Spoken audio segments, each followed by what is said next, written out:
Mga farmers, ito na pala yung aking third crop. Yung ating variety dito mga farmers ay RC216. Yung bagong variety na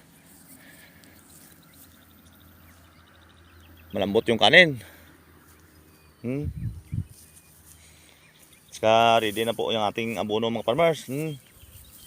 4 na bag ng abono lang ilalagay ko ngayon mga farmers. Kasi mag top dress na rin tayo.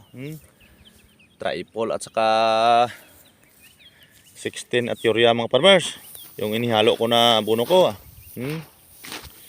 Puro granule kasi mga farmers yung nagamit ko na abono. Maganda kasi mga farmers pag puro granule. Lakas yung tama niya sa palay. Sa mga solid followers ko pala dyan, maraming salamat sa walang sawang pagsuporta nyo sa akin, mga ka-farmers, mga ka-idol. At sa mga bagong farmers dyan, maraming salamat din sa pag-follow nyo sa akin, mga ka-farmers, mga ka-idol. Shout out sa inyong lahat. Happy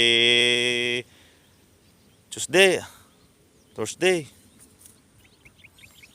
God bless ating lahat. Inulit ko, maraming salamat. Bye bye.